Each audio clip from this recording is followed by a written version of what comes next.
Hi, everyone. Hey, my name is Julia, and this is my 20-year-old daughter, Lydia. She has a rare genetic disorder called Prader-Willi syndrome. Patients with this syndrome have impaired adipose subcutaneous tissue that forms fat. This condition is present from birth, and the satiety center in the brain is impaired. In other words, when a healthy person eats, we understand that we're full. A substance called ghrelin, a hormone, is produced. We don't feel like eating for about 3 to 4 hours after feeling satiated, but in children with Prader-Willi, their satiety center doesn't function. They are constantly hungry, meaning even after eating a certain amount of food, they think about food, watch food shows, draw food, play food-related games, and cook food. In essence, food is their addiction, their food cult, and this is how the disease primarily manifests itself. This disease brings with it many accompanying health issues. That is, if you don't monitor the weight, understanding that there's a fundamental restructuring of the body's organ systems. Inside, fat fills not just our muscles, but also internal organs. They are encased in a layer of fat. It significantly affects sexual development. Lydia already knows this. It's not news to her that such girls, unfortunately, cannot become mothers. Major signs include distinctive facial features, almond-shaped eyes, a small mouth with downturned corners, and a thin upper lip. Strabismus, a delay in neuropsychological development up to 6 years, moderate intellectual disability and learning difficulties during school years. We began to notice actually from birth, as she was born very underweight, at 2.4 kilograms, and practically had no muscle tone. At first, we thought she had cerebral palsy, but then, as the child grew and developed, she started walking a bit later, spoke later, but her development was more or less harmonious. Right after the first grade, she suddenly gained a lot of weight. By the end of the first grade, she hardly fit into her school uniform. And when there was a sudden spike, our endocrinologist said she had very small hands and very small feet. For a second or even third grader, they were structured like those of a preschool child. Our endocrinologist, being a young specialist who had attended some courses, remembered such children, having seen their photos, and she said, "I think you have this diagnosis." She suggested we'd go to the genetics center and do chromosomal tests. And since then, our life began as a personal experiment. This condition is incurable, but it can be rehabilitated. Naturally, there were plenty of tears, a lot of panic, hysteria about how to live with it, what to do next. It took a very long time to come to terms with it, really. She often asks for food. She always had something in her hands, I remember, sticks, crackers, a piece of meat, all of that. Since she attended kindergarten, of course, she ate according to the kindergarten schedule. But I made an arrangement with the teacher to give her less bread, maybe a smaller portion. I already understood that it needed to be reduced. But if Lydia saw that someone didn't finish a bun or cheese, of course, it all quickly ended up next to her. We've had incidents that led us to keep the kitchen locked, and even the refrigerator was locked.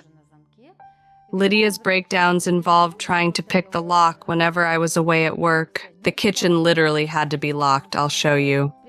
She would look for candies hidden somewhere. Of course, any child might search for candies, but Lydia often fought with the lock. Look, we have to lock the kitchen completely because it stores food, perhaps pasta somewhere. Lydia could eat all of it, not just cook it, but even eat it raw. So naturally, we had to find a solution. We lock it up, connect, close, and always carry the key with us. Lydia has her own refrigerator in her room, meaning I portion out her food in containers if I need to step out. Lydia eats from her fridge while the kitchen stays locked. People would look. In general, when Lydia appears somewhere new, people watch her with great curiosity. Some avert their eyes, while others scrutinize her. Initially, I'll be honest, it made me flush, sweat, feel hot. I was embarrassed and ashamed to appear in public. Now, we don't have those problems anymore. We calmly go to the water park, stroll, and visit cafes together. Even if we indulge in some ice cream, someone might judge me at that moment. But I know what's behind that ice cream, how she prepares for it. Yes, she'll stick to a light diet to enjoy this portion of ice cream with me in a cafe. There was one situation, I remember, that was quite unusual for me. I was also stressed then. It was another beautiful summer day, and Lydia was trying to be independent and get to a sports activity. For example, I helped her cross the street, and she had to walk a couple of blocks and literally get to the coach for the lesson. Then I got a call on my office landline. They asked me to please come to the store manager. "Your child is here. We have a situation and don't know what to do." And there it was, the manager sitting there, then a cashier, probably, and my Lydia sitting, very upset. They laid out on the table saying she had taken these items gradually. There were, I remember, candies. And their first question was, essentially, what does this mean? I explained that she was ill, that she had a breakdown, and that was it. Of course, they didn't fine me. They understood the child was sick. When she went to the swimming pool, she managed to spot if in the staff's storeroom there were some snacks prepared for tea. She found a moment to sneak them into her backpack. This repeated at the hospital. So afterward, we always took a private room at the hospital to avoid temptations. You know, in the early stages, I scolded her a lot. And again, I was very distressed myself, but then I realized it was useless. She doesn't understand it. The maximum weight was a year ago. It was our crisis that turned a lot in our life upside down.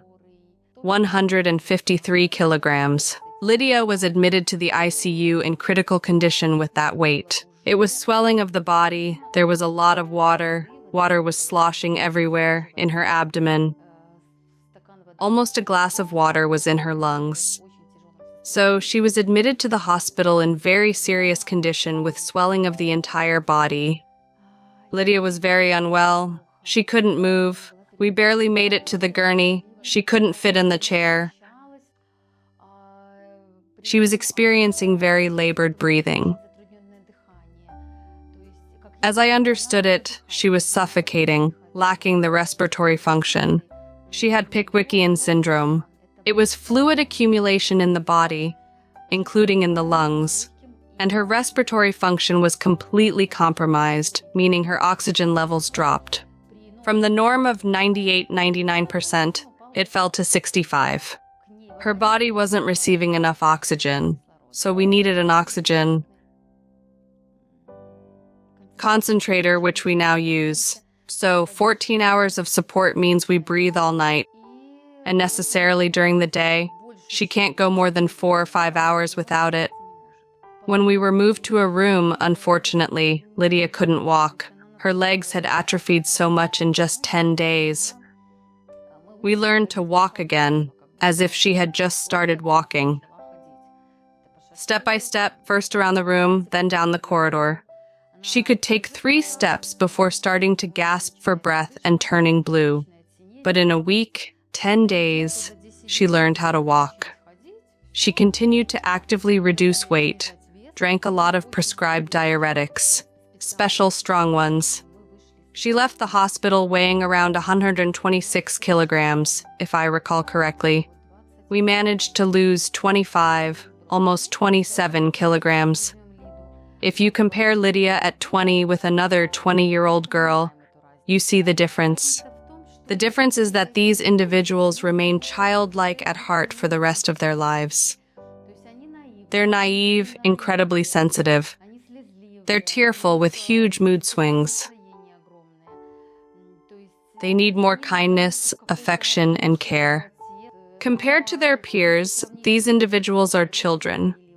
I even call them children because that's how they are in life. They are 1,000 times kinder than people who go on to live and work in society at 20. Right now, not only Lydia, but we, the parents, control her diet. If such individuals are left unchecked, the situation can become very bad. Since their brain still doesn't respond to food control, they might try to control themselves for a day, 2, 3, but then there will be breakdowns. And each breakdown will lead to a worse state. It will deteriorate. We've been through moments when Lydia tried to be independent, but unfortunately, we had to return to full control of food by Grandma and me. I've gone through a long journey of becoming a strong person.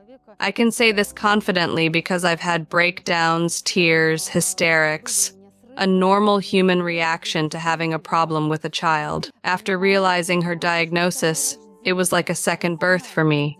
I was reborn, and I loved my child 1,000 times more, perhaps, than before the diagnosis, when I was protesting. Why me? What did I do to deserve this? Why did I, having healthy parents, have such a child?